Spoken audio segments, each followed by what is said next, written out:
Hopefully everybody can hear me. All right? Yes.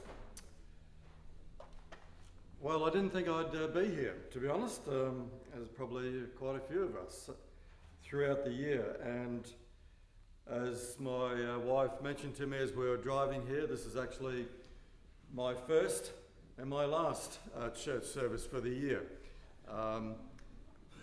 When it all came down, my diary just got wiped, and so I really thought that was going to be it. But there's always something unexpected, and I think God looks after us in different ways. And for myself, there was a way that opened up. A school out at Warrigal asked me to be a part-time chaplain throughout the year and work with their senior students who were really struggling.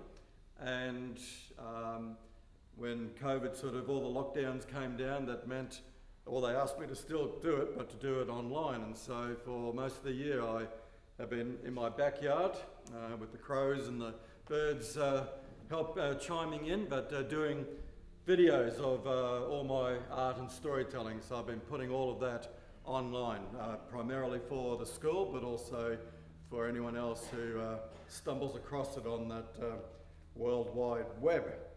But it was really hard talking to a camera at first, because I rely so much on just people and those invisible interactions. But so I'm not going to be put off by this now, I'm used to it.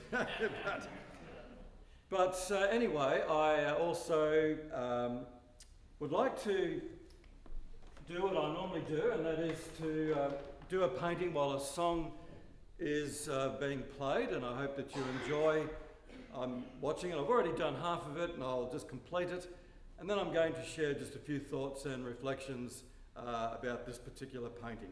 The song is by a friend of mine who lives up in Queensland, who is a great big Maori guy who's a blues gospel singer, and just I love his work, and this song is called No Way. His name is Steve Apparano, by the way.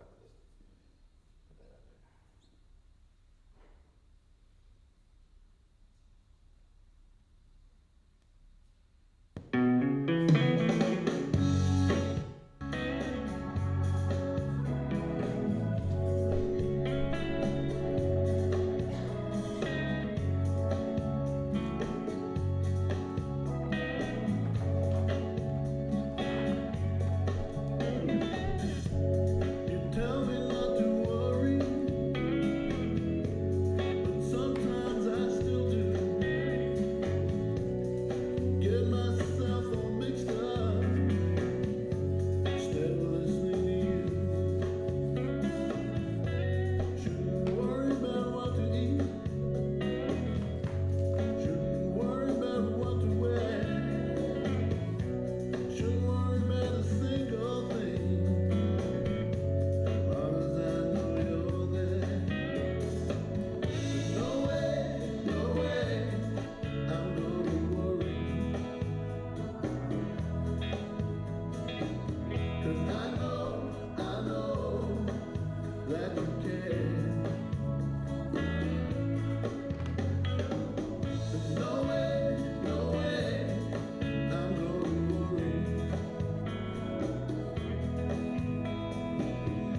this is, it'll make sense, hopefully you can see what it is, but even just that turning something upside down should give you a hint. One of the things there's many things that we all really found that we missed during the lockdown, things that we just took for granted, whether it was catching up with family, friends, going for a coffee, whether it was going out doing something that we have as a hobby. And one of the things I really missed was my sailing endeavours. A couple of years ago, I decided it was always a boyhood dream of mine to learn how to sail, but I never really did much about it. It was kind of very low on my list of priorities. But I thought, look, before I can't do it anymore, I really want to give it a go. So I've got myself a little wooden sailboat. And a friend of mine who's very much into sailing gave me a couple of lessons. I read up on it, and I found straight away that sailing is very strange. I mean, there are really weird names they give to different parts of the boat. What do you call the front of the boat? The bow, the back, the right-hand side, starboard, the other side, port. Where did that come from? The way I remember it is if I port, that's the left-hand side. If I drink too much port and go out sailing, that's probably where I'm going to end up on the wrong side. Even though you've got your mainsail and the rope that pulls the mainsail up, why not just call it a rope? But they call it a sheet. That's right. I'm going. Anyway, I was trying to get my head around all these names, but of course you've got to get out and practice. And so one morning I decided I'm going to get up at dawn, and there's not much wind around, but there's a little bit, just enough, and I'm going to go out and give it a go, and so I won't embarrass myself, I won't upset anyone, I'll just try it. So I went out about a couple of kilometres, and then as I was trying to turn, there's probably a name for that, I went over. And I realised very quickly that one thing you must do in a sailing boat is tie everything down, because the bucket that I had to bail the thing out, I hadn't tied down, so it went down to the bottom of the bay. And I managed to get the boat sort of up, but it's sitting like a full bathtub in the ocean, and I can't bail it out. So I'm thinking, okay, and I'm still feeling pretty good. I'm not going to panic. The shore's, about a kilometre away. I'll just sort of push and paddle, and I'll get it back that way. Little beknownst to me is that up on the headland, a early morning garbage truck driver saw me, and so he rings up the police. And so as I'm approaching the shore, I can see there's about 5 to 6 police cars all lined up on the shoreline. There's a crowd starting to gather. Next minute, the police water rescue boat comes across from Williamstown, and as they're approaching, there's this and there's a helicopter, the rescue helicopter's over me, and I got back in with all of this help, but it was very embarrassing. And they said I said everyone's here. Where's the media? The only ones missing are the media. And they said, well, they would have been here, but there's been a gunman, in a hostage situation in a suburb just near here, and where most of the media is over there. You're not that important, so I didn't get onto TV, luckily. But I realised then that as anyone who goes out sailing, things can turn upside down very quickly. Things can go wrong, even if you're trying to do everything right. And this year has definitely been that for all of us. So when as we started out the year, we thought the bushfires were the big lament of the year, and then COVID hit. And it's been difficult for many of us in all ways. We know that. But I wanted to just share some thoughts that I've had. And of course, as I was in the boat, or in the water next to the boat, I was definitely thinking of that story of Jesus and the disciples who were also out in a boat on the lake. And you can read that well-known story in Luke chapter 8. And these experienced fishermen with Jesus suddenly found themselves in a situation where they were expecting everything to go upside down. They were in a situation that was out of their control, even as experienced salesmen and fishermen. The storm suddenly blew up over the lake, and they were fearful, they were anxious. And they looked down, and here's Jesus, exhausted from all his ministry up in the hills surrounding the lake. He was asleep. You're supposed to be helping us. What are you doing asleep? Don't you know what's going on? And so they wake him up. And we have that amazing situation where Jesus gets up, and you can almost hear him big sigh and go, okay, guys. And he commands the storm. The same word, it's like a command you give to your dog. Get down. Just get down. Peace settled across that lake, and the disciples looked on in awe. And then Jesus, after rebuking the storm, he rebukes his disciples. You of little faith. And as I've sort of thought about that, I have kind of, over the years, sort of changed my thinking. Look, there's many different ways we can look at the stories of Jesus, and I'm not suggesting mine is the only way.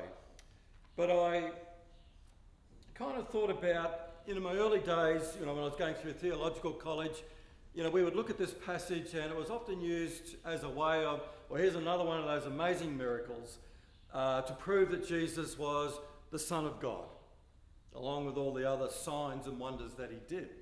And that's fair enough. And I'm not taking away from that, but I think as I got a bit older, I then started thinking, well, maybe when he was rebuking his disciples, he was also rebuking their lack of faith in that they didn't trust, God to still the storm. Why didn't they pray and just do what he did? That's what he was trying to do, is get them to follow him, to be like him, to do healings and miracles like him.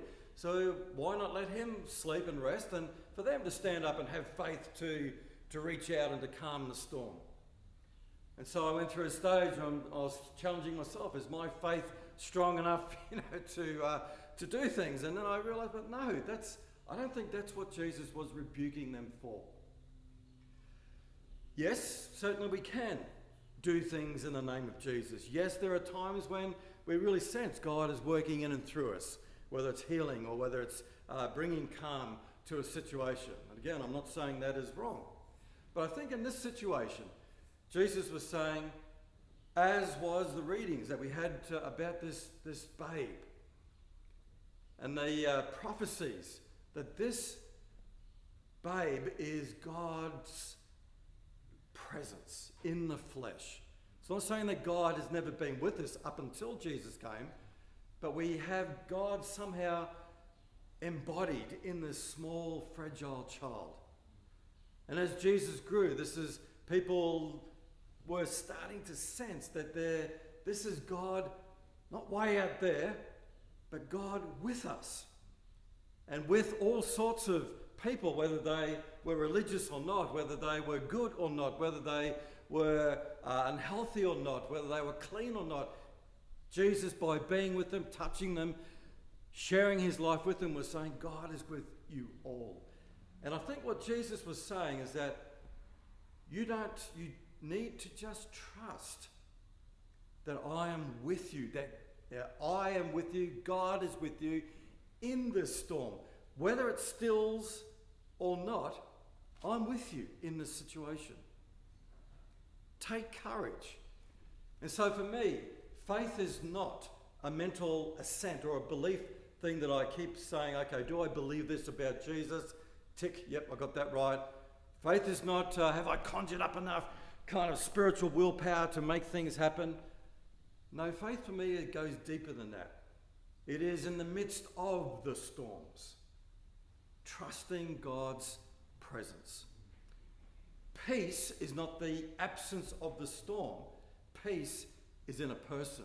It's in the presence. It's wrapped up in the person of Jesus who is with us. And so I do trust that as we approach 2021, and I'm not speaking in any kind of prophetic way here, but if a storm does blow up again, if the unexpected happens, may we have the trust, as my friend Steve Apparana says, not to worry, not to be anxious, and not to live it in fear and feel that we're alone trying to beat this ourselves, but we have God with us in the boat, in the storm. And that's why I'll just finish off with a passage that my mum used to always share with me, and I used to go, Mum, will you stop quoting that to me? But I now appreciate it. And that is in Philippians chapter 4, rejoice in the Lord always. I will say it again, rejoice. The Lord is near. The Lord is with us. Do not be anxious about anything, but in everything, I think that pretty much covers everything, by prayer and petition, with thanksgiving, present your requests to God. And the peace of God, which transcends all understanding, will guard your hearts and minds in Christ Jesus. Thank you.